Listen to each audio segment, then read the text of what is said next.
Hello everyone, welcome back to our channel. This side Siddhi and आज की class में हम डिस्कस करने वाले हैं आपके MHI 105 की marathon class for June exam 2025। तो बिना वीडियो को स्किप करें, वीडियो के एंड तक बने रहिएगा। अगर आप सभी इग्नू एमएसटी की प्रिपरेशन कर रहे हैं, जैसे कि आपको पता है अब जून 2025 में आपका एग्जाम है और यहाँ पर MHI 105 जो कि आपका हिस्ट्री ऑफ इंडियन इकोनॉमी यानी भारत की अर्थव्यवस्था के इतिहास के बारे में हमें इसमें कवर अप करना है। आपने अभी तक कुछ भी नहीं पढ़ा तो आज की मैराथन सेशन आप सभी के लिए हेल्पफुल होने वाली है, तो बिना वीडियो को स्किप करे एंड तक बने रहिएगा। देखो, सबसे पहले मैं आपको एक चीज बता कि यहाँ पर आप लोगों के कुछ डाउट भी हैं, तो वो भी मैं इस क्लास में क्लियर करने वाली हूँ। जैसे आप में से कई लोगों को है कि मैम आपने इस मैराथन क्लास में प्रीवियस ईयर क्वेश्चन पेपर को यहाँ पर डिस्कस किया। देखो, प्रीवियस ईयर क्वेश्चन पेपर मैं क्यों डिस्कस कर रही हूँ, क्योंकि मैं ऑलरेडी MHI 105 के पहले 2 मैराथन क्लासेस ऑलरेडी अपलोड कर चुकी हूँ। तो यहाँ पर मैंने आपको पहले ऑलरेडी करा दिया है, तो आप उसको भी देखो।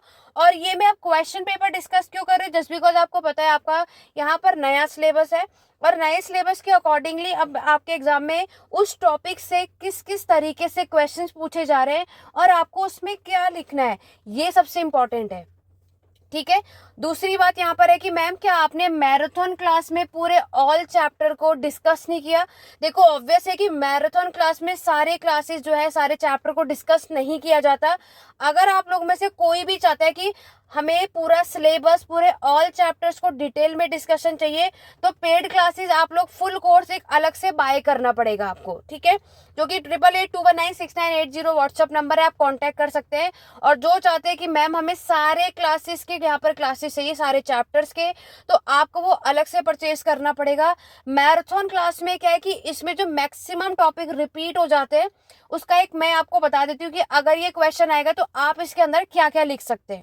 ठीक है, तो यहाँ पर कम टाइम में क्या है, क्योंकि अब हमारे पास इतना टाइम नहीं है कि हम पूरे चैप्टर्स पढ़ सके, राइट। तो इसीलिए मैराथन सेशन आपके लिए हेल्पफुल है। आप लोगों ने अभी तक कुछ भी नहीं पढ़ा और इस वीडियो को क्लास से अपने एग्जाम से 2 दिन पहले भी देख रहे होंगे, तब भी आप आराम से 60 से 70% स्कोर कर सकते हैं। ठीक है, लेकिन सबसे पहले इंपॉर्टेंट चीज क्या, आपकी अंडरस्टैंडिंग होना जरूरी है। MHI 105 में मैं आपको पहले भी बता रही हूँ, 2 वीडियो मैंने पहले भी अपलोड किए हैं। यहाँ पर आपको लग रहा है कि मैम वो पुरानी है, तो देखो वो पुरानी है लेकिन आपका सिलेबस पुराना नहीं है। आपके सिलेबस के अकॉर्डिंगली ही मैंने वो मैराथन सेशन कराया है, उसे भी साथ साथ आप करो। और आज की जो क्लास है, आज की जो मैराथन है, इसे भी करो। डेफिनेटली एग्जाम इससे बाहर नहीं जाएगा, आराम से कर लेंगे आप सभी। बाकी अगर आप लोग पूरा कंप्लीट कोर्स लेना चाहते हैं, कंप्लीट बैच लेना चाहते हैं जिसमें आपको पेड क्लासेस, नोट्स, असाइनमेंट सब कुछ प्रोवाइड किया जाता है, तो उसके लिए व्हाट्सअप नंबर है 8881969880 पे कांटेक्ट करके पूरे कंप्लीट यहाँ पर इंफॉर्मेशन ले सकते हैं। ठीक है, स्टार्ट करें अपनी आज की क्लास को। तो यहाँ पर आज हम बात करेंगे आपके भारत की अर्थव्यवस्था के बारे में। तो MHI 105 जो हमारा सब्जेक्ट है, इसमें जो हम अर्थव्यवस्था के बारे में बात करने वाले हैं वो आप बात करोगे एंशियंट और मेडिएवल के बारे में। ठीक है, प्राचीन और मध्यकालीन का जो आपकी अर्थव्यवस्था है वो हम 105 में करेंगे और जो इसका मॉडर्न वाला हिस्सा होगा वो 107 में आता है। क्लियर हो गया। चलिए, यहाँ पर जैसे कि आपको पता है कि आपका जो एग्जाम होता है वो 3 घंटे का समय दिया जाएगा। प्रैक्टिस करते रहो। मैक्सिमम सबको 105 में ही प्रॉब्लम हो रही है कि मैम यहाँ पर हमें समझ में नहीं आ रहा, क्वेश्चन घुमा कर पूछा जाता है, चैप्टर का नाम कुछ और है, आता कुछ और है। इसीलिए मैं आपको सारी चीज़ें बता रही हूँ। आपका जो एग्जाम है 100 मार्क्स का होगा और अगर हमें डेफिनेटली 40 मार्क्स तो चाहिए ही अगर हमें पास होना है तो, क्योंकि आप में से कई ऐसे होंगे जो मेरी इस क्लास को, मेरी इस वीडियो को चैनल पर फर्स्ट टाइम देख रहे होंगे। इसीलिए मैं आपको साथ साथ बताती चल रही हूँ कि आपको 100 में से 40 मार्क्स लाना है, कंपलसरी होता है अगर हमें पास होना है। आपको 10 में से कोई भी 5 क्वेश्चंस को अटेम्प्ट करना है। अपने आंसर राइटिंग को 500 वर्ड्स में, जो कि 20 मार्क्स का होगा, और जो कि मैं आपको ऑलरेडी बता चुकी हूँ 5 पेजेस में हमें इसे कंप्लीट करना है। पर सेक्शन से हमें एटलीस्ट 2 क्वेश्चंस को अटेम्प्ट करना है। MHI 105 के जून 2025 के इंपॉर्टेंट क्वेश्चन, ठीक है, इंपॉर्टेंट टॉपिक्स की मैं बात करूं तो मैं ऑलरेडी यूट्यूब चैनल पर अपलोड कर चुकी हूं। अगर आपने नहीं देखा तो MHI 105 की प्लेलिस्ट में जाकर के चेकआउट कर सकते हैं। आगे बढ़ेंगे क्वेश्चन की तरफ। तो ये जो आज का क्वेश्चन पेपर है वो क्वेश्चन पेपर है दिसंबर 2024 का, जो इससे पहले एग्जाम हुआ था। और आपका जो जून 2024 में एग्जाम हुआ था उसका क्वेश्चन पेपर भी मैं ऑलरेडी डिस्कस कर चुकी हूँ, जाके चैनल पर देख लो। और जो हिस्ट्री एडू पॉइंट ऐप पर है मैराथन बैच में, उनको मैंने एक साथ मैराथन वहां पर अपलोड कर दिया। चलिए आज का सबसे पहला क्वेश्चन है, critically examine the Marxist approach to the study of medieval Indian economy. तो जैसे कि मैंने आपको कहा ही था, हमारा जो स्टार्टिंग का फर्स्ट ब्लॉक है जिसमें 2 चैप्टर है, एक तो एंशिएंट है और दूसरा मार्क्सिस्ट है ना। तो यूनिट सेकंड से क्वेश्चन आपके एग्जाम में आया, और मार्क्सिस्ट अप्रोच भी मैं ऑलरेडी पढ़ा चुकी हूँ कि मेडिएवल की इंडियन इकोनॉमी यानी आपके मध्यकालीन भारत की जो अर्थव्यवस्था है उसके लिए मार्क्सवादी ने क्या क्या बताया है वो आपको इस पे कवर अप करना है। तो देखो, जैसे कि आप इसमें देखोगे, आपके जो मार्क्सिस्ट का अप्रोच है मेडिएवल इंडियन इकोनॉमी में, यहाँ पर मैंने आपको पहले भी बताया कि मेडिएवल इंडियन इकोनॉमी में 3 मेन अप्रोचेस हमें देखने को मिलते हैं। एक आपका होता है नेशनलिस्ट, जिसे आप राष्ट्रवादी कहते हो, ठीक है, हिंदी मीडियम वालों को भी मैं साथ में एक्सप्लेन कर रही हूँ। और नेक्स्ट अगर हम बात करें कि यहाँ पर आपके जो मार्क्सवादी हैं उनके थॉट हमें बताना है, लाइक अगर हम बात करें आपके मार्क्सिस्ट जिन्होंने आपके Cambridge economy history of India को फाउंड किया था, और थर्ड वन है आपके रिवाइजनिस्ट, ठीक है। इन तीनों के अप्रोचेस को हमें यहाँ पर डिस्कस करना होता है, इन्हें हमें यहाँ पर पढ़ना होता है। देखो, अगर हम मार्क्सिस्ट के अप्रोच की बात करें तो मार्क्सवादी जो है वो ऑब्वियस है कि आपके नेशनलिस्ट यानी राष्ट्रवादी इतिहास लेखन को सपोर्ट करते हैं, ठीक है। लेकिन ऐसा नहीं है कि सारे मार्क्सवादी नेशनलिस्ट लीडर को सपोर्ट करते हैं, कुछ करते हैं और कुछ उसके अगेंस्ट होते हैं। लेकिन अभी जैसे मैंने आपको क्या बताया, मैं आपको दोबारा से एक्सप्लेन करती हूँ। मार्क्सिस्ट इंडियन इकोनॉमी से एक बात समझ आती है कि हमारे जो मार्क्सवादी हैं इनमें से कुछ हैं जो हमारे जो नेशनलिस्ट हैं उनके फेवर में, कुछ जो है वो उसके अगेंस्ट हैं। लेकिन ऐसा क्यों, तो वो भी समझ लेते हैं कि कौन सी ऐसी बात थी जिससे कुछ मार्क्सवादी हमारे राष्ट्रवादियों के अगेंस्ट या फिर फेवर रहे। देखो, मार्क्सवादियों का कहना क्या है कि यहाँ पर 19th सेंचुरी के टाइम पर हमारा कॉलोनियल अप्रोच आप देखोगे, कॉलोनियल यानी ब्रिटिशर्स का टाइम माना जाता है, जिसमें हमें एक पर्सन का नाम याद रखना है जो कि आपके हैं WH मॉरलैंड। इन्होंने पूरी कोशिश करी क्या, आपके इंडियन इकोनॉमी को समझाने की, ठीक है। और साथ ही साथ दिल्ली सल्तनत के समय पर भी अर्थव्यवस्था कैसी थी, मुगल्स के समय पर कैसी थी और फिर उसमें क्या बदलाव आया, वो सब WH मॉरलैंड ने यहाँ पर कोशिश करी और उसको एनालाइज किया, उसका विश्लेषण किया। और WH मॉरलैंड के अकॉर्डिंग यहाँ पर क्या है, उनका मेन यहाँ पर उन्होंने एम अगर देखेंगे तो इनका कहना है मेडिएवल के समय में जो हमारे इंडियन सोसाइटी थी, यहाँ पर जो रूलिंग क्लास हमें देखने को मिलती है और जो अपर क्लास के लोग हैं उनकी लग्जीरियस लाइफ थी, कंफर्ट लाइफ हमें यहाँ पर देखने को मिलती है, ठीक है। और लेकिन हमारे जो भारत के इतिहासकार है उन्होंने कॉलोनियल की अप्रोच यानी WH मॉरलैंड को क्रिटिसाइज किया, उनकी क्या करी, आलोचना की, ठीक है।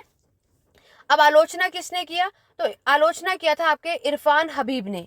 इरफान हबीब ने WH मॉरलैंड के जो पॉइंट ऑफ व्यू है उसको रिजेक्ट करा, और यहाँ पर उन्होंने बताया कि मेडिएवल इंडियन इकोनॉमी की अगर मैं अर्थव्यवस्था की मैं बात करूँ तो ये बहुत पिछड़ी हुई है, बैकवर्डनेस हमें यहाँ पर देखने को मिलती है, ठीक है।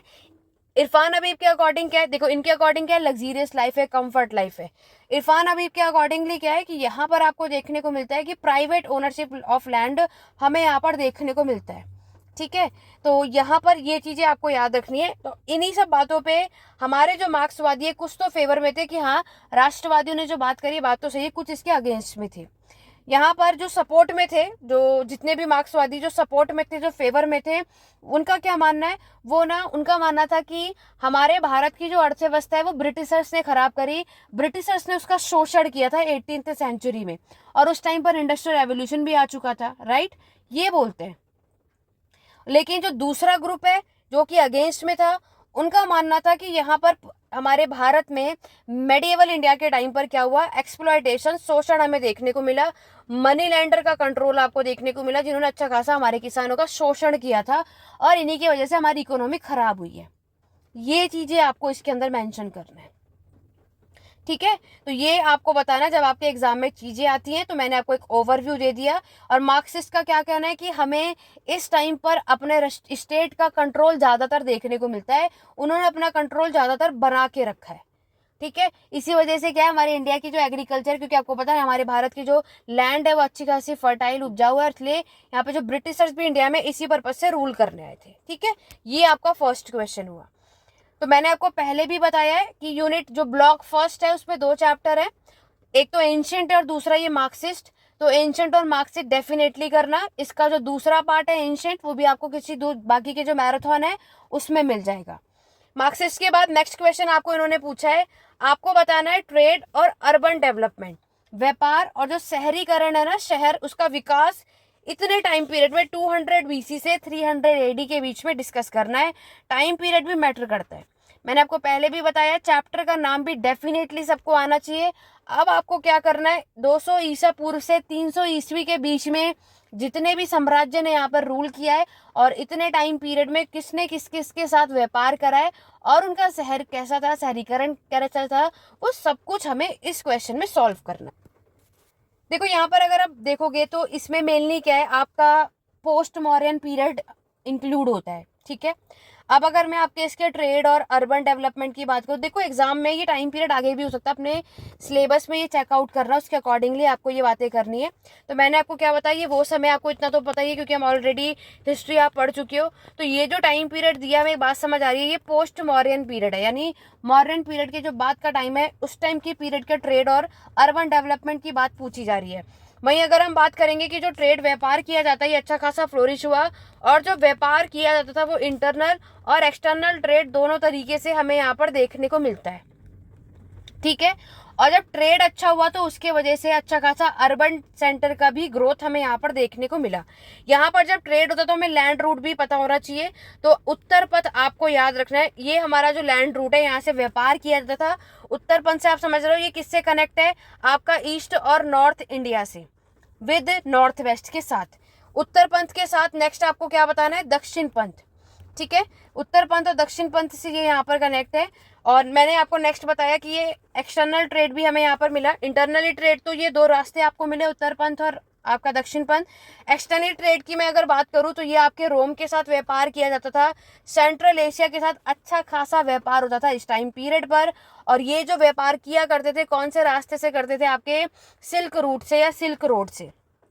ठीक है, जो कि हमारे इंडिया विद वेस्ट और चाइना के साथ कनेक्ट था, ये आपको बताना है। अब जो ये लोग व्यापार किया करते थे वो आप क्या लिखोगे, यहाँ पर मैं मेंशन कर देती हूँ। देखो यहाँ पर जो ये व्यापार किया जाता था वो आप क्या बताओगे कि एक्सपोर्ट किया जाता था, आपका आयात और निर्यात आपको बताना है, स्पाइसेस मसालों का।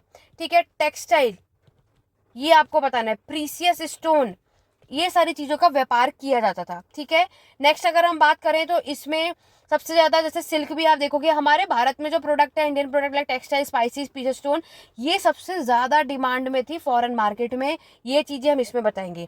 ये तो ट्रेड की बात हो गई। नेक्स्ट अगर हम बात करते हैं आपके अर्बन की, तो देखो अगर हम अर्बन की बात करें उसी में, तो अर्बन का इस टाइम पर अच्छा खासा बहुत अच्छा राइज हुआ, ग्रोथ कह सकते हैं। जैसे कि आपको पता है तक्षशिला है ना, तक्षशिला सबसे ज्यादा, क्योंकि मैक्सिमम तक्षशिला वैली आपने यहाँ पर पढ़ा टाउन में। और नेक्स्ट चीज अगर हम देखेंगे तो आपका ये क्राफ्ट प्रोडक्शन के बारे में आप इसमें बता सकते हो कि इसमें क्राफ्ट प्रोडक्शन आपका अच्छा खासा इंक्रीज हुआ था।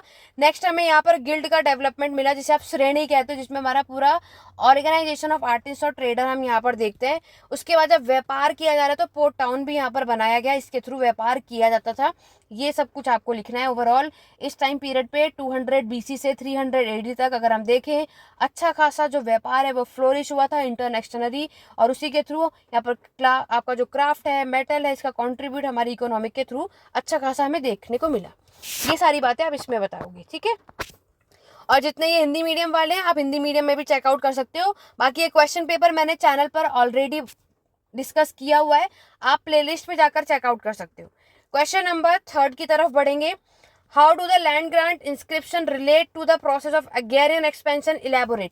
देखो कभी कभी ये क्या करते हैं कि आपके कोई भी चैप्टर से एक लाइन यहाँ पर लिख देंगे और उसको बोलेंगे इलेबोरेट करो, एक्सप्लेन करो, लेकिन उससे ये मैटर नहीं करता कि आंसर बदल जाएगा। जो हम अपने चैप्टर में पढ़कर गए हैं वही सारी बातें आपको इसमें एक्सप्लेन करनी होती है।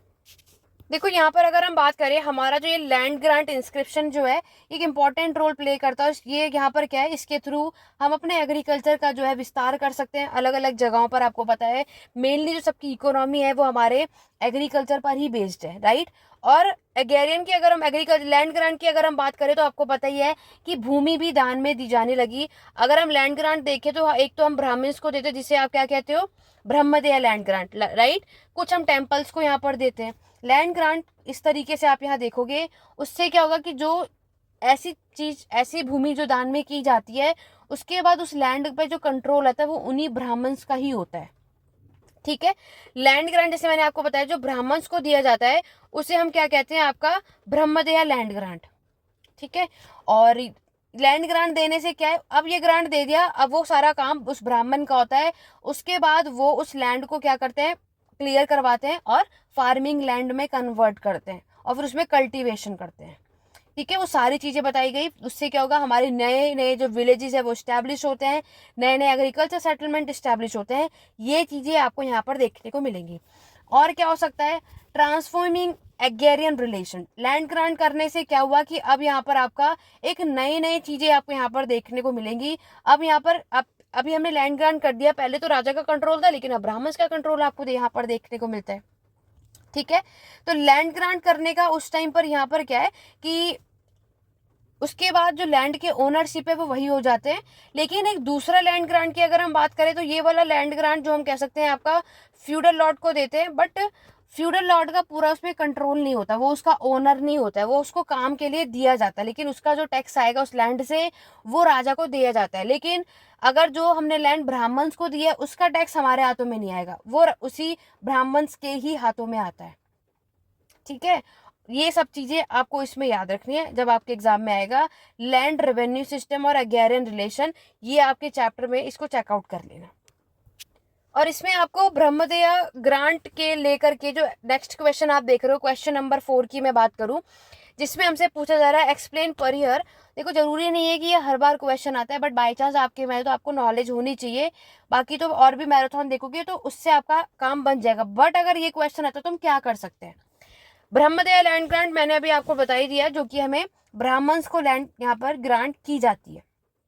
ठीक है, प्राइमरी पर्पस ऑफ परिहर की अगर हम देखेंगे अगर ब्रह्मदया के कंटेस्ट में, तो यहाँ पर हम क्या देखते हैं कि ये अगर यहाँ पर आप देखोगे लैंड ग्रांट जो है ये इसके बहुत सारे टाइप्स होते हैं, और इसका भी ये वाला भी जो लैंड ग्रांट है ना, इसका भी जो मेन जो इनका जो मेन इंक्लूडेड है कि ये जो लैंड ग्रांट है आप रिचुअल्स के पर्पस पे दोगे, या कभी कोई प्रेयर करते हैं, या फिर हम कभी किसी को डोनेशन देते हैं, इस तरीके से ये चीजें दी जाती है स्पेसिफिक कोई देवी देवताओं पर, उससे ताकि प्रभाव पड़ता है ना, जैसे हम कभी करते हैं। जैसे मैंने आपको बताया पहले के टाइम पर क्या होता था, कभी भी कोई ग्रह लगते थे ना, तो जब वो ग्रह खत्म हो जाता था उसके बाद भी लोग जो है, राजा जो है वो लैंड ग्रांट किया करते थे, या फिर कभी भी वो कोई वॉर जीत के आते हैं तो भी वो लैंड ग्रांट किया करते थे। ठीक है, तो यहाँ पर ये चीजें आपको इसमें मेंशन करनी है। मैंने आपको क्या बताया कि यहाँ पर हमें रिचुअल्स को पूरा, इसमें क्या क्या चीजें आपकी इन्वॉल्व होती हैं, ये आपके रिचुअल्स को इलेबोरेट करते हैं। ठीक है, जैसे कभी भी हम आपका अभिषेक करते हैं ना, जब हम देवी देवताओं की जब हम पूजा करते हैं, जिससे कि आपकी वेल्थ है, प्रोस्पेरिटी है, प्रोटेक्शन के पर्पज से, ये सारी चीजें। फिर हम दान भी देते हैं, चाहे आप फूड दान में दो, चाहे आप कपड़े दान में दो, है ना, या कोई और आइटम हो, वो हम अपने ब्राह्मण्स को दान में दिया करते हैं। वो चीजें आप इसमें बताओगे। क्लियर हो गया क्वेश्चन नंबर 4। चलिए आगे बढ़ेंगे। आपका जो शॉर्ट नोट है, तो देखो शॉर्ट नोट आपका यही बताना है, अर्लीस्ट फार्मिंग ग्रुप आपके इंडियन सब कॉन्टिनेंट में मैक्सिमम ये भी आ जाता है। इस बार 10 में पूछा है, ये 20 में भी आ जाता है, कोई बड़ी बात नहीं है। तो हमें एक चीज पता है कि हमारे सबसे पहले जो अर्लीस्ट की शुरुआत हुई थी हमारे इंडियन सब कॉन्टिनेंट में, वो हुई थी आपके मेहरगढ़ में, राइट। और मेहरगढ़ हम, जैसे आपको पता है कि हमारे एग्रीकल्चर की शुरुआत ही नीलोती नवपाषाण काल से मानी जाती है। और नेक्स्ट अगर हम बात करें कि हमारा जो सबसे पहले जो यहाँ पर डोमेस्टिकेशन ऑफ प्लांट आप कहोगे तो वीट, बार्ले, राइट, इन सारी चीज़ों की हमें यहाँ पर देखने को मिलेगी। ये फसलें यहाँ पर उगाई गई, और एनिमल्स के आपके फसलों के साथ साथ प्लांट के साथ साथ एनिमल्स को भी डोमेस्टिकेट किया गया। जैसे कि आपको पता ही है, शिप हुए, आपका जो गोट हम कह सकते हैं, केटल्स आप कह सकते हो, इन सब पर्पज से मेहरगढ़ सबसे पहले अगर आप देखोगे, जो कि हमारा न्यूरोथिक चैल्कोलिथिक पीरियड में आपको देखने को मिलेगा, ये वो समय जब आपके एग्रीकल्चर की शुरुआत हुई, जो कि आप सभी पहले भी पढ़ चुके हो और आप सभी को इसके बारे में ऑलरेडी पता है। यहाँ पर क्या है कि अब इस टाइम पर उस तरीके का वेदर था कि जिससे हम अपना एग्रीकल्चर की शुरुआत कर सके, उस तरीके का इन्वायरमेंट हमें देखने को मिला। और हमारे टूल्स भी आपको पता है कि इस समय क्या हो जाते हैं, आपके अच्छे खासे शेप्ड में आपको देखने को मिलता है, जो कि ऑलरेडी आप न्यूरोथिक में पढ़ चुके हो। और एग्रीकल्चर से एक चीज़ तो हमें पता है कि यहाँ पर क्या होता है कि हमारा एक विलेज जो है वो बन चुका है, राइट, एक सोसाइटी डेवलप हो चुकी है जो पहले नहीं थी। तो यहाँ से हमारी शुरुआत होती है मेहरगढ़ से, और इसकी शुरुआत न्यूरोथिक रेवोल्यूशन यानी नवपाषाण क्रांति से मानी जाती है। ये चीज़ आपको बतानी। मेहरगढ़ कहाँ पड़ता है? बलूचिस्तान की तरफ, जो कि आप पहले भी पढ़ चुके हो, मैक्सिमम लोगों को ये चीज़ पता भी होनी चाहिए। तो मेहरगढ़ आपकी बलूचिस्तान में, जहाँ पर हमें सबसे पहले एग्रीकल्चर सेटलमेंट देखने को मिला। एग्रीकल्चर जहाँ लोग करते हैं वहाँ पर अपना सेटलमेंट यानी अपना घर भी वहीं बनाएंगे। तो और कह सकते हैं ये वही समय था जब आपका क्या हुआ, परमानेंट सेटलमेंट, लोग जो है यहाँ पर स्थायी हो गए, जो कि पहले टेम्पररी रहा करते थे। मेहरगढ़ में सबसे पहले यहाँ पर क्यों है? क्योंकि यहाँ पर की जो लैंड है वो अच्छी खासी फर्टाइल लैंड हमें यहाँ पर देखने को मिलती है। ठीक है। और अगर हम बात करें मेहरगढ़ में जो कौन सा रिवर, तो वो भी ऑब्वियस है बताना चाहिए आपको। बोलन रिवर के पास हमें यहाँ पर जो कि कांची प्लेन है, वहां पर ये चीज हमें देखने को मिलती है। प्री हिस्टोरिक टाइम पर आप ये चीजें देखोगे। पशुपालन, पेस्टोरिज्म का काम हुआ करता था। नोमैडिक, खाना बदोशी लोग आपको मिलेंगे। ट्रेडर्स, व्यापारी करने वाले मिलेंगे। हर कोई इस मेहरगढ़ के जो रूट है यहाँ पर ट्रेवल करने आया करते थे। ये सारी चीजें आप बताओगे। इसी एग्रीकल्चर के पर्पज से लोगों ने आगे पोर्ट्स बनाए, यानी बर्तन, पोट्री भी कह सकते हो आप। इसके बाद मैंने आपको टूल्स बताया, इसका यूज किया गया। फिर सबसे पहला जो टूल है मेटल का, क्या आया था आपका? कॉपर। यहीं से इसकी शुरुआत होती है कि लोगों ने इसकी यहाँ पर शुरुआत स्टार्ट करी। और जो घर बने वो आपकी मिट्टी के बने, चिकनी मिट्टी के जो घर होते हैं ना, मड ब्रिक्स के, उसके घर हमें यहाँ पर देखने को मिलते हैं। धीरे धीरे एग्रीकल्चर कम्युनिटी का विस्तार होने लगता है। इंडस प्लेन तक एग्रीकल्चर का विस्तार होता है। ये चीजें आपको बतानी है। और एग्रीकल्चर करने से क्या हुआ, क्यों? जस्ट बिकॉज अब हमारी पॉपुलेशन भी इतनी बढ़ रही है कि एग्रीकल्चर करना इंपॉर्टेंट है, क्योंकि उतने रिसोर्सेज से हमारा जो काम है वो बनने नहीं वाला था, राइट। तो डोमेस्टिकेशन ऑफ प्लांट और एनिमल, और जिससे ऐसा नहीं है कि एग्रीकल्चर होने से हंटर गैदरर नहीं था, शिकारी संग्रहण का काम भी था, लेकिन ये भी चीजें आपको यहाँ पर याद रखनी है। नेक्स्ट जो 10 मार्क्स में देख रहे हो, सातवाहन, इन्होंने देखो डायरेक्टली सातवाहन मेंशन कर दिया है। अब देखो सातवाहन, तो ऑब्वियस है कि ये जो बुक है हमारी इकोनॉमी अर्थव्यवस्था के ऊपर है। अगर ये चीज MHI 104 में आएगा तब आपको किस पर फोकस करना है? आपके पॉलिटिकल स्ट्रक्चर यानी प्रशासन पे। सातवाहन की इकोनॉमी की बात करें तो ये भी आपका प्राइमरीली बेस्ड किस पे था? एग्रीकल्चर यानी कृषि पर। उसके बाद ट्रेड, उसके बाद क्राफ्ट प्रोडक्शन, ये इसकी इकोनॉमी थी। किसकी? सातवाहन की। बाकी इंट्रोडक्शन दे देना कि सातवाहन डायनेस्टी जो है, इसकी जो फाउंडर है वो सिमुका है, जो कि हम ऑलरेडी पढ़ चुके हैं। ये सब इसमें बता देना। और यहाँ पर मैंने आपको बताया है एग्रीकल्चर जो है। और दूसरी चीज, इसकी जो इकोनॉमी जो चल रही है पर्टिकुलरली, यहाँ पर जो आपको रिवर देखने को मिलती है वो है आपका कृष्णा गोदावरी रिवर। ठीक है। और ये जो व्यापार किया करते थे, किस सातवाहन जो है वो आपके रोमन साम्राज्य के साथ व्यापार किया करते थे, ये आपको बताना है। सातवाहन ने यहाँ पर क्या करा, फॉरेस्ट लैंड को क्लियर करके एग्रीकल्चर लैंड में इसको कन्वर्ट करा।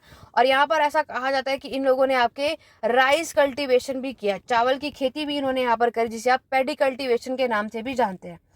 पैडी के साथ साथ अगर हम बात करें तो यहाँ पर कॉटन का भी उत्पादन, यानी आपका जो रुई है, कपास जिसे हम कहते हैं, कॉटन प्रोडक्शन भी हमें यहाँ पर देखने को मिला। ये चीज आप बताओगे। इन्होंने जो टूल्स है वो आयरन टूल्स का यूज किया था अपने इन सारे कामों के लिए।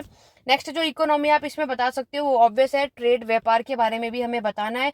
तो इन्होंने अपना जो ट्रेड है भी मैंने आपको बताया, रोमन साम्राज्य के साथ इन्होंने अपना वो बनाया था ट्रेडिंग, यहाँ पर उसके साथ ये व्यापार किया करते थे। इनका जो ट्रेडिंग सेंटर है उस जगह को आप कहते हो पैथन या प्रतिष्ठान भी कहा जाता है। ये इनका ट्रेडिंग सेंटर है, ये याद रखना, पैथन या फिर आपका प्रतिष्ठान। यहाँ पर अगर हम बात करें तो जो आपके सातवाहन के जो लोग हैं, ये जो है क्या क्या चीजें एक्सपोर्ट किया करते थे ये आप बता सकते हो। जिसमें मैंने आपको बताया ही, वही आपके टेक्सटाइल हुए, स्पाइसेस हुआ, आइवरी जिसे आप हाथी के दांत कहते हैं, प्रीसियस स्टोन हुए। ठीक है। और वहीं अगर मैं इंपोर्ट की बात करूं तो इंपोर्ट में वाइन आप याद रखना, ग्लास याद रखना, और जितनी भी लग्जरियस गुड होते हैं। एक चीज याद रखना, एक्सपोर्ट की चीज एक्सपोर्ट में लिखेंगे, इंपोर्ट की चीज इंपोर्ट में। ऐसा नहीं कहीं भी हम कुछ भी लिखे, तो इस चीजों को यहाँ पर हमें ध्यान रखना है। ठीक है। तो जब आपके एग्जाम में सातवाहन की इकोनॉमी से रिलेटेड क्वेश्चन आए या डायरेक्टली सातवाहन की भी बात कर रहे हैं, इसकी बात डेफिनेटली करनी है। इकोनॉमी अर्थव्यवस्था है तो डेफिनेटली कॉइन्स की भी बात थोड़ा बहुत आप कर सकते हैं, जस्ट बिकॉज बिना कॉइन्स के तो व्यापार कर नहीं सकते। तो ये लोग अपने कॉइन्स में आपके कॉपर कॉइन्स का इन्होंने यहाँ पर यूज किया था। और सिर्फ कॉपर ही नहीं, गोल्ड और सिल्वर कॉइन्स का भी यहाँ पर हमें यूज देखने को मिलता है। सातवाहन के टाइम पर अगर हम यहाँ पर देखते हैं, ये चीजें आपको यहाँ पर बतानी, बाकी जो चीजें मैंने आपको बताई वो बता देना। नेक्स्ट जो क्वेश्चन है, हड़प्पा की ब्यूरल प्रैक्टिस। तो हड़प्पा सभ्यता डेफिनेटली सभी को आता है। MHI 1, 6 और 5 आपके और 4, इन चारों सब्जेक्ट में हड़प्पा का टॉपिक है। मैंने आपको पहले भी कहा था हड़प्पा का पूरा जो ऑल टॉपिक्स है ना, सब कुछ पढ़कर जाना है, कहीं से कुछ भी आए। 4 सब्जेक्ट में हड़प्पा का टॉपिक है और डेफिनेटली हमें चारों सब्जेक्ट में क्वेश्चन मिल ही जाता है। तो हमने एक बार ये क्वेश्चन कर लिया कि हड़प्पा ब्यूरल प्रैक्टिस। अब इसमें हड़प्पा ब्यूरल प्रैक्टिस है, जरूरी नहीं है कि हड़प्पा का सेम आए, आपको हड़प्पा की इकोनॉमी अर्थव्यवस्था पता होनी चाहिए, ठीक है। हड़प्पा की ब्यूरल प्रैक्टिस की बात करें तो यहाँ पर आपको पता है कि कंप्लीट ब्यूरल से एक बात है कि यहाँ पर लोगों को जलाया जाता था, है ना।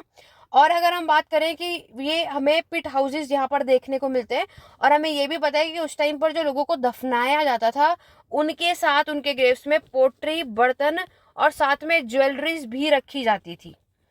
ऐसा एविडेंस आपको हड़प्पा में और मोहनजोदारो में देखने को मिलता है। और साथ ही साथ ये सभी आफ्टर डेथ भी बिलीव करते थे कि मरने के बाद भी जीवन होता है, ठीक है। तो ये चीजें आप इसमें बता सकते हो जब आपके एग्जाम में आएगा। और जैसे कि आप देखोगे कि ये पूरा जो ब्यूरल प्लेस है, कि ब्यूरल प्रैक्टिस की अगर हम बात करें तो यहाँ पर कम से कम माना जाता है कि हड़प्पन साइट में हमें 200 बॉडीज हमें यहाँ पर हड़प्पन के साइट में देखने को मिला। बड़े बड़े लार्ज पिट जो जिसे आप गड्ढा कहते हो वो हमें यहाँ पर देखने को मिलता है।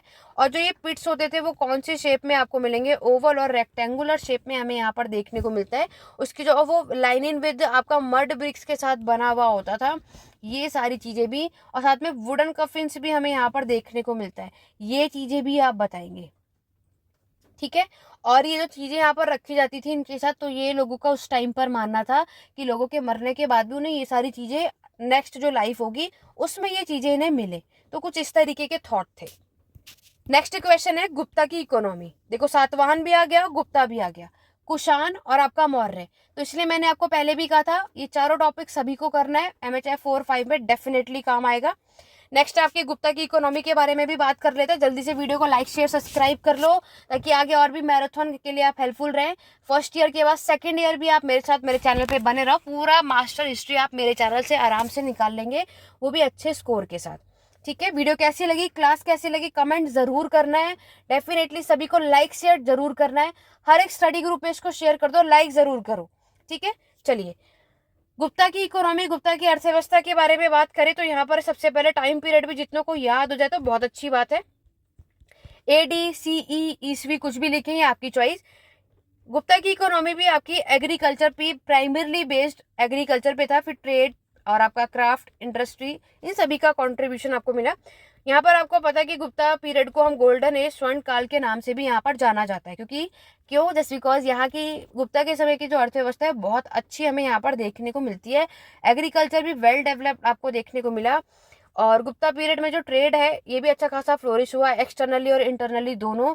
और इस ये जो ट्रेड किया करते थे, इनका जो लैंड, जैसे आपको पता है कि ट्रेड जो है वो हम बाय लैंड करते हैं और बाय सी, दो तरीके से व्यापार किया जाता है। इनका जो ट्रेडिंग रूट है वो आपके भारत और सेंट्रल एशिया के साथ कनेक्ट हमें देखने को मिलता है। तो ये Central Asia, India, Roman Empire और आपके साउथ ईस्ट एशिया के साथ व्यापार किया करते थे। इंडिया के जो पोर्ट्स, बंदरगाह है, इनका ये पूरा मेंटेन जो रिलेशन है किसके साथ था, श्रीलंका के साथ, पर्शिया के साथ, अरेबिया के साथ, बेजेंटाइन एम्पायर के साथ। ऐसे और भी रीजन हमें यहाँ पर देखने को मिलते हैं।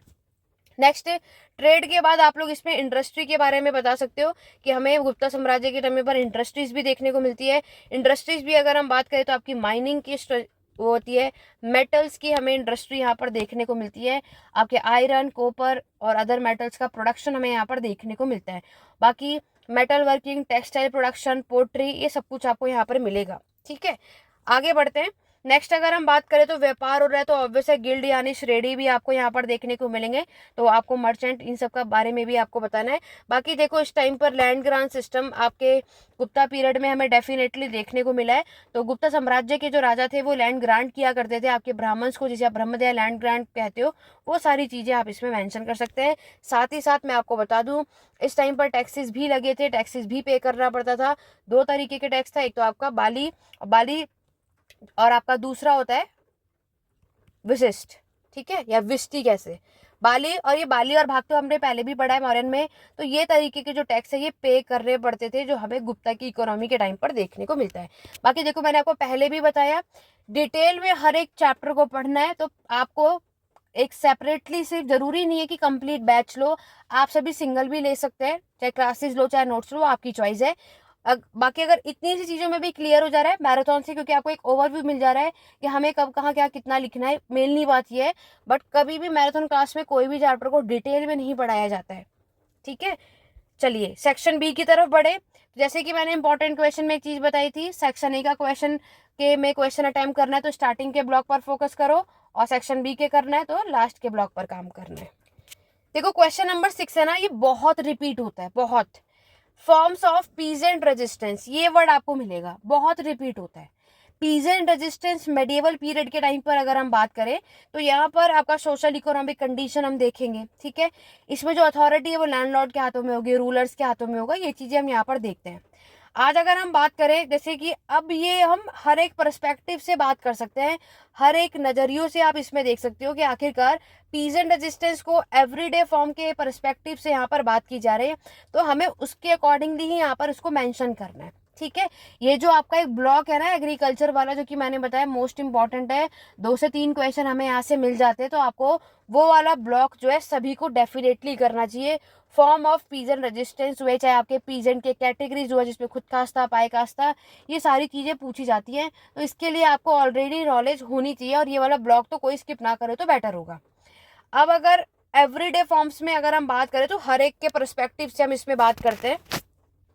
जैसे कि अगर आप लोग यहाँ पर देखोगे कि सबसे पहले अगर आप देखते हैं कि प्रेजेंट में, जैसे सबसे पहले आ जाओ आपका नॉन कॉर्पोरेशन, ठीक है। प्रेजेंट ने यहाँ पर नॉन कॉर्पोरेशन मूवमेंट आप लोगों ने ऑलरेडी पढ़ा है, और उस टाइम पर भी क्या हुआ था कि काम जो चल रहा था वो बहुत स्लो चल रहा था, ठीक है। और नेक्स्ट अगर हम बात करें कि हमें इस टाइम पर क्या है, पोचिंग भी देखने को मिलती है। पोचिंग आप लोगों ने पढ़ा होगा ऑलरेडी, नहीं कमेंट करके सभी बताएंगे कि पोचिंग क्या होता है, देखते हैं कि यहाँ पर कितने लोगों को इसके बारे में पता है। माइग्रेशन हुआ, बहुत सारे केसेस में क्या होता है, हमारे जो किसान है वो एक जगह से दूसरी जगह चले जाते हैं, जस्ट बिकॉज पहले जहाँ वो रहा करते हैं वहाँ की कंडीशन उतनी बेटर हमें देखने को मिलती नहीं, या फिर कह सकते हैं कि हमें यहाँ पर हाई टैक्सेस देखने को मिलते हैं, ठीक है। ये चीजें भी हम यहाँ पर मेंशन कर सकते हैं। मैक्सिमम किसानों को अगर आप देखोगे तो ये आपकी सबसिस्टेंस एग्रीकल्चर की प्रैक्टिस किया करते थे, हाउस होल्ड प्रोडक्शन का काम यहाँ पर, क्योंकि देखो मेनली क्या है कि हमें इतना तो काम करना है, इतनी तो खेती करनी है कि हम अपनी ही ज़रूरतों को पूरी कर ले, बाकी तो आप ट्रेड बाद में ही करोगे। और जब हमारे पास गुड्स ज़रूरत से ज़्यादा हो जाता है तब हम मार्केट में अपने गुड्स को लेकर जाते हैं, तब हम आगे काम करते हैं, ठीक है। ये चीज़ें आप इसमें बता सकते हो जब आपके एग्जाम में यहाँ से क्वेश्चन पूछा जाता है। नेक्स्ट क्वेश्चन की बात करते हैं, जिसमें आपको लैंड रेवेन्यू सिस्टम बताना है दिल्ली सल्तनत के। देखो लैंड रेवेन्यू सिस्टम मैं पहले भी पढ़ा चुकी हूँ, मैं आपको दोबारा से बता देती हूँ। लैंड रेवेन्यू सिस्टम दिल्ली सल्तनत पे सबसे पहला, इसका नाम आते ही सबके माइंड में क्या आ जाना चाहिए, आपका एकता सिस्टम। देखो एकता सिस्टम जो लेता है उसे क्या कहा जाता है, आपका एकता दर, ठीक है। तो ये सिस्टम जो है यहाँ पर आपको देखने को मिलता है, वही आपका फ्यूडलिज्म वाला ही प्रोसेस यहाँ पर है। और यहाँ पर क्या होता है कि यहाँ पर आपके रेवेन्यू को या टैक्स को कलेक्ट किया जाता है। जैसे कि आपको पता है कि दिल्ली सल्तनत का जो प्रशासन है, एम्पायर है, वो एकता में फर्दर डिवाइड है, राइट, जो हम पहले भी कई बार पढ़ चुके हैं। एकता सिस्टम जो है यहाँ पर हमारा जो सबसे पहले तो चीज़ यही मेंशन करना है, और ये जो रेवेन्यू कलेक्ट किया जाता है ये आपके डिस्ट्रिक्ट लेवल पर करा जाता है। ये जो एकता है इसको असाइन किया जाता है आपके नॉबल्स के थ्रू, इसलिए हम इसको और क्या कहते हैं, मुक्ति। ये सब हम एडमिनिस्ट्रेशन में मैं ऑलरेडी आपको पढ़ा चुकी हूँ। मुक्ति यानी एकता दर का काम ही क्या होता है, आपके रेवेन्यू को कलेक्ट करने की रिस्पॉन्सिबिलिटी इनकी होती है। ट्रूप्स यानी सेना को मेंटेन करने का काम इनका होता है, पूरे प्रशासन को कंट्रोल करने का काम भी इन्हीं लोगों का होता है। नेक्स्ट जो लैंड रेवेन्यू सिस्टम है वो आपका है खारज टैक्स, क्योंकि एक लैंड टैक्स है, ये भी दिल्ली सल्तनत के समय पर आपको यहाँ पर देखने को मिलता है, जो कि आप कह सकते हो 1/10 या 1/2 जितना भी प्रोडक्शन होगा इतना टैक्स यहाँ पर भरना पड़ता है। और अलाउद्दीन खिलजी के टाइम पर ऐसा बोला जाता था कि इन्होंने अपने टाइम पर इस लैंड रेवेन्यू टैक्स को बढ़ा दिया था और बोला था 50% टैक्स यहाँ पे फिल करना है या पे करना है, जितना भी प्रोडक्शन होगा उसके अकॉर्डिंगली, ठीक है। तो ये आपको याद रखना है। उसके बाद आप सभी यहाँ पर इनाम लैंड के बारे में बता सकते हो। इनाम लैंड होती है आपकी रिलीजियस लीडर्स को लैंड ग्रांट किया जाता है, वो बोलते हो। उसके बाद आप लोग खलीसा लैंड यहाँ पर बता सकते हैं। ये जो लैंड है डायरेक्टली इस लैंड पर जो कंट्रोल होता है वो सुल्तानों का होता है, वो चीज़ आप इसमें मेंशन कर सकते हो, ठीक है। चलिए आगे बढ़ेंगे। Next question, nature of technological change, ये वर्ड याद रखना है ड्यूरिंग द मेडिएवल पीरियड। तो देखो जैसे मैंने आपको क्या बताया कि यहाँ पर एंशंट और मेडिएवल में हमें इसमें बात करनी है MHI 105 में। सेक्शन बी में सारे क्वेश्चन मेडिएवल के, ठीक है। तो हमें किस तरीके से अपने एग्जाम की प्रिपरेशन करनी है कि हम एंशंट पर भी हमें फोकस करना है और मेडिएवल पे भी करना है, ताकि हम क्वेश्चंस को यहाँ पर निकाल सके, ठीक है। अब हम बात करते हैं आपके इस टाइम पर दिल्ली सल्तनत पे, जो हमारी दिल्ली सल्तनत क्या कहें, आपके दिल्ली सल्तनत हो, वैसे मेडिवल पीरियड की बात कर रहे हैं तो दिल्ली सल्तनत हुआ, मुगल्स हुए, हर कोई इसमें इंक्लूड होता है, हम इसमें हर एक चीज़ बता सकते हैं। तो यहाँ पर देखो, अगर हम बात करें कि इस टाइम पर एग्रीकल्चर टेक्नोलॉजी हमें मिलेगा, टेक्नोलॉजी की बात करें तो सबसे पहले एग्रीकल्चर टेक्नोलॉजी आप देखोगे जिसमें आपके पर्शियन व्हील का यूज़ किया जाता था, राइट। पर्शियन व्हील आपको यहाँ पर मिला और इरिगेशन पर्पस के लिए यहाँ पर इसको यूज़ किया जाता था, ये चीज़ आप कह सकते हो। दूसरा हम यहाँ पर कह सकते हैं मिलिट्री टेक्नोलॉजी, जहाँ पर आप कह सकते हो कि आपके मिलिट्री ने गन पाउडर का यूज़ करना और आपके फायर आर्म्स का यूज़ करना शुरू कर दिया, जो आप ऑलरेडी MHI 101 में पढ़ चुके हो। उसके बाद हम देख सकते हैं आपका आर्किटेक्चर इनोवेशन भी हमें यहाँ पर देखने को मिलता है, ये चीज़ आप यहाँ पर बता सकते हो। टेक्सटाइल और आपके जो क्राफ्टमैनशिप है, ये हम बता सकते हैं कि नई नई टेक्सटाइल चीज़ें हमें यहाँ पर मिली, सिल्क हुआ, मसलिन जो कपड़े होते हैं, ये चीज़ें हम यहाँ पर बता सकते हैं। लेकिन एक बात ये भी हमें ध्यान रखना है कि अगर कभी भी टेक्नोलॉजी आया तो उससे क्या क्या उससे प्रभाव पड़ा, तो देखो इससे हमारी इकोनॉमिक पर भी ऑब्वियस है डेफिनेटली कि उस पर भी असर पड़ेगा। सबसे पहले तो हमारा एग्रीकल्चर प्रोडक्टिविटी पर ही पड़ेगा, क्योंकि पर्शियन व्हील के आने से नई नई फसलें आपकी यहाँ पर इंक्रीज हुई, एग्रीकल्चर प्रोडक्टिविटी आपका बड़ा, सरप्लस, हमारा प्रोडक्शन जो है वो सरप्लस हुआ, अच्छा खासा बढ़ा। और उसके वजह से अगर हमारा प्रोडक्शन अच्छा होगा तो ट्रेड भी तो बढ़ेगा, फिर आप व्यापार सिर्फ अपने इंडिया में ही नहीं, इंडिया के बाहर तक हम लोग कर सकते हैं। और जब हमारा प्रोडक्शन इतना अच्छा है तो ट्रेड भी बढ़ेगा और आपका अर्बनाइजेशन भी बढ़ेगा। दूसरा, सोशल और आपका जो कह सकते हैं कल्चर पे भी इम्पैक्ट पड़ता है, इकोनॉमिक के साथ सोशल कल्चर पे भी पड़ेगा, ये चीज़ें आपको इसमें मेंशन करनी है, ठीक है। तो जब इस तरीके का क्वेश्चन आता है तो ये सारी चीज़ें हमें बतानी होती है। हिंदी मीडियम वाले देखो, मैंने पूरी कोशिश करी कि आपको हिंदी में भी सारी चीज़ों को समझा सकूं, एक्सप्लेन मैंने हिंदी में ही करा है। देखो यहाँ पर आ जाओ वुमेन और वर्क, तो ये मैंने आपको पहले भी कहा कि पूरी मैंने जो चांसेस हैं वुमेन और वर्क, एंशिएंट का पूछा है, मेडिएवल का भी आ सकता है, तो आपको इसको जरूर पढ़ना है, एक क्वेश्चन 20 मार्क्स का आपको जरूर मिल। तो ये जो आपका एंशिएंट वाला पूछा है, अब जब आप अपने बुक में यूनिट 27 को देखोगे तो इसमें आपका बहुत सारी चीजें लाइक वुमेन वर्कर्स, भिक्षुनी, है ना, बट यहाँ पर आपके शास्त्रिक ट्रेडिशन पूछा है। शास्त्रिक ट्रेडिशन का मतलब क्या है, जिसमें हमें अर्थशास्त्र में बताना है कि अर्थशास्त्र में क्या चीजें वुमेन और वर्क के बारे में मेंशन किया गया है। अर्थशास्त्र के बाद नेक्स्ट आपको इसके अंदर धर्मशास्त्र को एक्सप्लेन करना है, और उसके लास्ट आएगा आपके काम सूत्र। तो ये तीनों चीजें याद रखना जब आपके एग्जाम में शास्त्रीय ट्रेडिशन आएगा। अदरवाइज संगम लिटरेचर ट्रेडिशन भी आ सकता है, या फिर आपके वैदिक पीरियड के टाइम पर भी आपकी वुमेन की कंडीशन कैसी थी वो भी आ सकता है, कुछ भी आ सकता है। आपको हर एक चीज पे सब कुछ पता होना चाहिए, बट अभी जो एग्जाम में क्वेश्चन है उसके बारे में मैं बात कर लेती हूँ। शास्त्रीय ट्रेडिशन की मैं अगर बात करूं तो अर्थशास्त्र मैंने आपको सबसे पहले बताया, जिसमें इन्होंने एक चीज बताई है कि जितनी भी विडो वुमेन थी, जितनी भी जो विधवा औरतें थी, वो क्या काम किया करती थी, आपकी स्पिनिंग और विविंग का काम, ये अर्थशास्त्र में मेंशन है, ठीक है। और जितनी भी आपकी डिसेबल्ड वुमेन आप जो देखोगे, वो आपका यहाँ पर जितने भी yarn was made of wool, आपके बार्क फाइबर हुआ, कॉटन हुआ, सिल्क कॉटन हुआ, ये सारे काम विडो और डिसेबल वुमेन ये सारे काम किया करते थे, ये अर्थशास्त्र में मेंशन है। अर्थशास्त्र आप सभी को पता है, जो कि कौटिल्य के द्वारा लिखा गया है, और उसमें इन्होंने ये भी मेंशन किया है कि वुमेन को यहाँ पर कितनी पर मंथ सैलरी प्रोवाइड की जाती थी, 1000 से 2000 आपके जो है पनास इसमें मेंशन की जाती थी। ये चीज़ें आपको बताना है। बाकी आपको पता ही है कि यहाँ पर जिसे आप कहते हो स्त्री धन, एक यही धन होता है जो स्त्री का होता है। बाकी कोई पहले के टाइम पर तो इतनी प्रॉपर्टी हुआ नहीं करती थी, ना ही प्रॉपर्टी वुमेन को मिला करती थी, ये बात क्लियर है, और ये आपको सारी बातें पता भी हैं। कामसूत्र मैंने जैसे आपको बताया, कामसूत्र के अंदर आपके जितने भी प्लांटिंग ऑफ हर्ब्स है, ग्रीन वेजिटेबल हुआ, फ्रूट्स हुआ, ये सारे काम करने किसको होता है, सारी एक्टिविटीज का काम वुमेन का काम करने का हुआ करता था। ये चीजें आप इसमें बताओगे, ठीक है। ऐसे ही अगर हम बात करें, जो मैंने आपको धर्मशास्त्र बताया या मनुस्मृति अगर हम यहाँ पर देख लेते हैं, मनुस्मृति में अराउंड 2 सेंचुरी एडी का टाइम है, उसमें भी सारी चीजें बताई गई कि यहाँ पर जो वुमेन का जो काम हुआ करता था, केयर गिविंग का होता था, ड्राइंग वाटर होता था, हस्किंग का होता था, विनोइंग का काम हुआ करता था, ये सारे काम वुमेन करते। जैसे कि मैंने आपको क्या बताया, हंटिंग और गैदरिंग है, हंटिंग का काम मेन किया करते थे, गैदरिंग का काम वुमेन किया करती थी। ठीक है, ये सारी इस तरीके से इन लोगों ने ये सारी चीजें बताई हैं। तो इस तरीके से आपको क्या करना है, एंशंट के टाइम पर वुमेन जो है कौन कौन से काम किया करते थे, शास्त्रिक ट्रेडिशन उन्होंने पूछा, ये बता देना, बाकी जो क्वेश्चन आएगा वो उसके अकॉर्डिंग है। अब आ जाओ शॉर्ट नोट पे। शॉर्ट नोट में इन्होंने आपसे पूछा है आपका एग्रीवेज इंडस्ट्री, हुंडी, पोस्टल सिस्टम और आपका इजर। तो देखो मैंने से पहले भी आपको बताया, जरूरी नहीं है कि ये आएगा ही आएगा, बट बाई चांस ये रिपीट, कुछ क्वेश्चन तो रिपीट हो जाते हैं। जैसे कुछ क्वेश्चन 10 में है तो 20 में आ जाएगा, 20 वाला 10 में हो जाएगा, ये चीजें तो हो जाती हैं। ठीक है, लेकिन बाई चांस हमें एक ओवरव्यू, ये मैराथन के साथ जो बाकी के 2 मैराथन है उसे भी डेफिनेटली करना, ये मैं आपको सजेस्ट कर रही हूँ, तभी जाकर आप इसको कर पाओगे।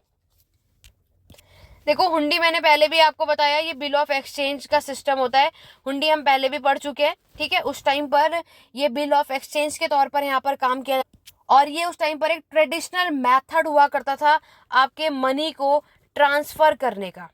क्या होता था आपका एक ट्रेडिशनल मेथड, अक्सर ये आप भारत में देखोगे इसका यूज किया जाता था, बाकी इंडिया के साथ साथ साउथ एशिया के कुछ हिस्सों में ये चीजें हमें यहाँ पर देखने को मिलती हैं। ये चीजें आपको बताना है कि हुंडी आखिरकार बैंकिंग सिस्टम का जो आपको काम पता है ना, उसका काम होता है। बाकी आप इसमें फिर हुंडी के टाइप्स को एक्सप्लेन कर सकते हैं, जैसे कि हमारा दार्शनी होता है, दार्शनी हुंडी जो होता है ये होता है आपका जो हम पेबेल ऑन डिमांड। ठीक है, ये आपको चीजें याद करनी पड़ेगी। उसके बाद नेक्स्ट अगर हम बात करें आपका मियादी, तो ये हम अब देखते हैं एक स्पेसिफिक पीरियड पे, जैसे हम कभी भी वो बनाते हैं ना आपका चेक, और आप उसमें एक स्पेसिफिक पीरियड के टाइम मेंशन कर देते हो कि इसी टाइम पर ये चेक यहाँ पर पास होगा, अदरवाइज बाउंस हो जाएगा अगर मैं टाइम से पहले या बाद में निकाला तो। उसके बाद इसमें आप सहयोग जो हुंडी है वो बता सकते हो, ये किसको पे किया जाता है, आपके एक स्पेसिफिक पर्सन को। ठीक है, ऐसा नहीं हम किसी को दें, स्पेसिफिक पर्सन को दिया जाता है। नेक्स्ट है आपका नामजोग, तो नामजोग क्या है कि ये किसको पे करते हैं, एक स्पेसिफिक पर्सन, और उसमें हम स्पेसिफिक पर्सन क्या है, उसमें नेम मेंशन किया जाता है। तो इस तरीके के क्या है, ये आपके हुंडी के जो है वो टाइप्स होते हैं। देखो पोस्टल कम्युनिकेशन जो है या पोस्टल सिस्टम है, कुछ भी आ सकता है, या फिर 20 मार्क्स में आ गया तो ये आपसे पूछ लेंगे पोस्टल कम्युनिकेशन बताओ मुगल्स के समय पर। तो पोस्टल सिस्टम जो है ये आपके, पहली बात तो हमें यही याद रखनी है कि मुगल्स के टाइम पर हमें देखने को मिलता है। ठीक है, और मुगल्स के समय पर जो हमारा एडमिनिस्ट्रेशन था, जो प्रशासन था, वो वेल ऑर्गेनाइज्ड हमें यहाँ पर देखने को मिला। और यहाँ पर जो पोस्टल सिस्टम हम देखते हैं ये सेंट्रल लेवल पे जो आपका प्रशासन था उसके थ्रू आप देखोगे। इसका काम कौन देखता था, तो आप लोगों ने ऑलरेडी 104 में पढ़ा था, मीर बख्शी, ये आपके मिलिट्री ऑफिसर हुआ करते थे। स्पेसिफी यहाँ पे स्पेशली आप देखोगे तो उसके लिए अपॉइंट किया गया था आपके, ये नाम याद रखना पड़ेगा आपके, मुदीर दाक, ये कौन हुआ करते थे, आपके पोस्टल ऑफिसर, जो पूरे आपके पोस्टल ऑपरेशन का काम को मैनेज किया करते थे, ये काम इनका हुआ करता था। नेक्स्ट अगर हम बात करें तो आपको इसी में याद रखना है डाक चौकी। ठीक है, या डाकघर जिसे आप कहते हो, पोस्टल होता है जिसे आप लेटर कहते हो, पत्र, जैसे उस टाइम की बात यहाँ पर की जा रही है। तो बड़ा और अच्छा खासा पूरा पोस्टल हब आप देखोगे जिसे डाकघर कहा जाता है। ठीक है, ये चीजें आप इसमें मेंशन करोगे। फिर आप इसमें रूट भी बता सकते हो कि यहाँ पर पोस्टल का जो रूट होता था वो भी अच्छा खासा वेल प्लान्ड बनाया जाता था या हुआ करता था। और यहाँ पर अगर हम बात करें, इनका जो मेजर रूट होता था वो होता था आपका दिल्ली का, कह सकते हैं, उसके बाद आगरा हो सकता है, लाहौर आप देखोगे, कलकत्ता या कैलकटा जो है, ये सारे इनके पोस्टल जो सेंटर होते थे, ये चीजें हम इनका याद रखना है। ठीक है, तो हॉर्स राइडर और कुरियर भी आप देखोगे, क्योंकि यहाँ पर कुरियर सिस्टम भी हम देखते हैं, पोस्टल सिस्टम इसे ही कहते हैं। पूरा पोस्टल सिस्टम को अच्छा खासा मेंटेन किया जाता था, क्यों, जस्ट बिकॉज उसमें बहुत सारे हमारे इनकम की और जितने भी इनकमिंग और आपके आउट गोइंग मैसेजेस है उसका रिकॉर्ड होता है ना, तो उसको प्रॉपरली ट्रेस भी किया जाता था। ये सारी चीज़ें आपको याद रखनी है। बाकी इसमें सिक्योरिटी भी हम होता है, क्योंकि अच्छा खासा प्रॉपर तरीके से इसको सील भी किया जाता है। ये तो आपको पता ही है कि जब कभी भी लेटर भेजा जाता है तो किस तरीके से हम उसको पोर्टर करते हैं, वो सारा कुछ आपको इसमें मेंशन करना है। तो ये मुगल के समय पर पोस्टल सिस्टम आप देखते हो। देखो नेक्स्ट अगर हम बात करें तो ये चीज भी क्या है, इजारा जो है ये भी एक आपका इस्लामिक फाइनेंस है। देखो ये वाला ना फर्स्ट टाइम आया, पहले ये क्वेश्चन कभी आया नहीं था। ये इस बार आया है, ठीक है। और यहाँ पर क्या होता है कि यहाँ पर ये आपका एक रेंटल एग्रीमेंट होता है, समझ रहे हो, जैसे कि आप यहाँ पर रेंट पर रखते हो घर, उसके लिए यहाँ पर बात की जा रही है। ये चीज आपको बताना है, जहाँ पर हमें रेंट पे करना होता है, जहाँ पर हम क्या करते हैं, ओनर तो कोई और होता है लेकिन हम रेंट पर किसी और को रखते हैं, और कभी कभी उसमें प्रॉब्लम भी फेस हमें यहाँ पर करनी पड़ती है। तो यहाँ पर क्या होता है, हम लोगों को हायर करते हैं सर्विस के लिए, है ना। ये सब चीज़ें आप इसमें बता सकते हो। वैसे आप इसको स्किप भी कर दोगे तो भी चलेगा, जस्ट बिकॉज ये आज तक कभी आया नहीं है, और अगर आ भी गया तो कोई इशू नहीं है, तो जरूरी नहीं है कि आपको इसको करना ही करना है। तो आप लोग चाहो तो इसे वो भी कर सकते हो स्किप, ठीक है। तो क्योंकि बाकी सभी सारी चीज़ें आप लोग ऑलरेडी पढ़ चुके हो, और ये ज़रूरी नहीं है जैसे कि ये आएगा भी, और अगर आएगा भी तो 10 मार्क्स का आएगा, उससे ऊपर का आपको ये मिलेगा नहीं। लेकिन हमारे पास और भी बहुत सारी चीज़ें, क्योंकि एक चीज़ याद रखना, आप में से कई लोगों को ये भी रहता है कि मैम शॉर्ट नोट करना बेटर होता है या फिर लॉन्ग। तो देखो, शॉर्ट नोट में 2 क्वेश्चन करने होते हैं, उतने में आप 1 क्वेश्चन कर लोगे, तो मैक्सिमम कोशिश करना कि 20 मार्क्स वाला अटेम्प्ट करना। और उसके बाद लग रहा है कि हाँ टाइम बचा है हमारे पास, तब आप कोई भी एक शॉर्ट नोट भी अटेम्प्ट कर सकते हो। अच्छा, हमारा एग्रा बेस्ड इंडस्ट्री रह गया, इसको भी देख लो। एग्रो बेस्ड इंडस्ट्री आप देखोगे जहां पर आपके एग्रीकल्चर प्रोडक्ट को यूटिलाइज किया जाता है। तो यहाँ पर क्या होता है कि रॉ मटेरियल पहले आता है, और फिर हम इसको फाइनल गुड्स में तैयार करते हैं। रॉ मटेरियल से लेकर के हम इसे क्या कह सकते हैं, मैन्युफैक्चरिंग गुड्स इसे आप कहते हो। तो हमारी इंडस्ट्री में, इकोनॉमिक डेवलपमेंट में इंडस्ट्री का बहुत इंपॉर्टेंट रोल होता है, ये चीज़ें आपको बतानी है। और यहाँ पर जो हमारे एग्रो बेस्ड इंडस्ट्री होता है, इसमें आपका टेक्सटाइल, शुगर, डेयरी, हर कुछ इसमें इंक्लूड। टेक्सटाइल में लाइक इंडस्ट्री आप देखोगे, कॉटन की इंडस्ट्री, जूट की इंडस्ट्री, वूल की इंडस्ट्री, है ना, जिससे आपके फैब्रिक बनते हैं, गारमेंट्स बनते हैं। ऐसे ही अगर मैं शुगर की इंडस्ट्री की बात करूँ, जहाँ पर शुगर केन से शुगर की तैयारी की जाती है, वो बनता है। डेयरी से मिल्क होता है, मिल्क से चीज़ बनता है, योगर्ट बनता है, बटर बनता है ना। तो ये आपने क्या किया, रॉ मटेरियल लाए और उसको मैन्युफैक्चरिंग करके क्या किया, फाइनल गुड्स में तैयार किया। वो सब कुछ हमें इसमें लिखना होता है एग्रो बेस्ड में। तो ये मैंने आपको एक वो दे दिया, एक ओवरव्यू कि एग्रो बेस्ड इंडस्ट्री जो है वो क्या होती है और हमें इसमें क्या क्या करना चाहिए। नाउ दैट्स इट, ये था हमारा MHI 105 का मैराथन क्लास जून 2025 एग्जाम के लिए। और इस बार जो एग्जाम होगा, आप लोग कमेंट करके ज़रूर बताना कि आप लोगों का एग्जाम इस मैराथन से और इम्पोर्टेंट क्लास की जो वो है वीडियो से कितनी आपकी हेल्पफुल रही। बाकी नोट्स हिंदी इंग्लिश मीडियम में अगर लेना चाहते हो, असाइनमेंट चाहिए, या फिर पूरे सारे कंप्लीट चैप्टर को, कोई भी चैप्टर स्किप नहीं होगा, सारे डिटेल में चैप्टर को समझना है, उसके लिए कंप्लीट बैच लेना होगा, 8881969880 पे कांटेक्ट कर सकते हो। बाकी हिस्ट्री एडू पॉइंट ऐप को इंस्टॉल कर लो, वहां से भी देख सकते हो, कोई डाउट हो तो यहाँ से भी पूछ सकते हो। और बाकी जितने भी टेलीग्राम, इंस्टाग्राम और आपका जो व्हाट्सएप ग्रुप भी बना रखा है इग्नू के लिए, तो उस सबका लिंक आपको डिस्क्रिप्शन बॉक्स में, नहीं तो हमारे यूट्यूब चैनल के होम पेज पर आपको मिल जाएगा। वीडियो को डेफिनेटली सभी ज़्यादा लाइक और शेयर करोगे। अगर आपका रिस्पॉन्स अच्छा रहा तो और भी मैराथन क्लास आपको मेरे चैनल पर ऑन टाइम देखने को मिलेगी। तो आज की क्लास को यहीं एंड करते हैं, मिलते हैं नेक्स्ट वीडियो में। Thank you for watching.